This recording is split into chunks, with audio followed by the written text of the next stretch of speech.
plus loin.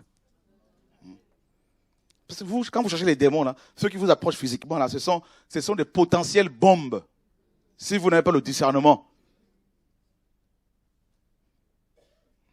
Je vous dis.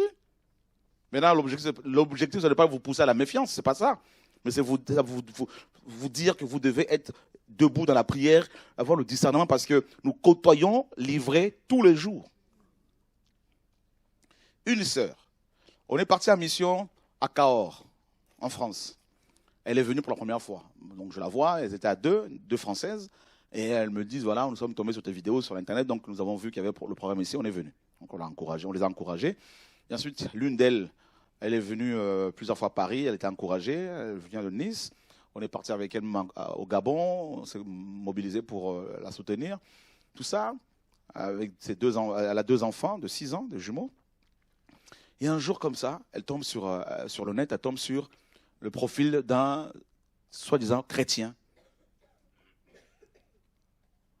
Et parce qu'elle avait mis une image sur son profil à elle, et elle a vu la même image sur le profil du monsieur, et bon, ben, elle s'est dit certainement, c'est un signe. Comme elle cherchait désespérément un homme. Donc, tac, elle quitte Nice, elle laisse son papa qui est dépendant, qui est malade, qui est assez âgé, donc elle se retrouve en Belgique, avec ses 2 enfants, en ménage avec ce monsieur.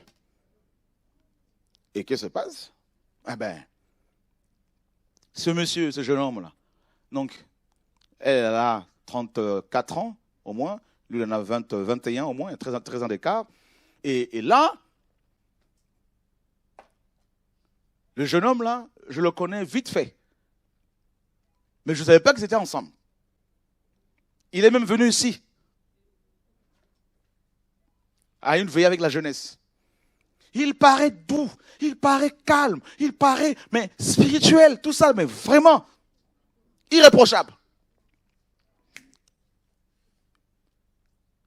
Il interdit aux enfants de la fille, de la sœur, de manger correctement. Et il va laisser un de ses enfants sur le balcon en plein hiver là, pendant 15 heures. L'enfant a été frappé, a eu un coup de froid. Donc, il est tombé malade. Il est jusqu'à ce jour hospitalisé, je crois. L'affaire a éclaté. Les chaînes de télé en ont parlé, BFM, secte, tout ça, parce que lui, il disait que c'est Jésus-Christ qui lui disait qu'il devait fonctionner comme ça. Hein, les enfants étaient sous-alimentés. Donc, le papa des enfants quitte Brazzaville pour aller jusqu'en Belgique pour voir ses enfants. Donc, il achète un hamburger pour donner à l'un des enfants.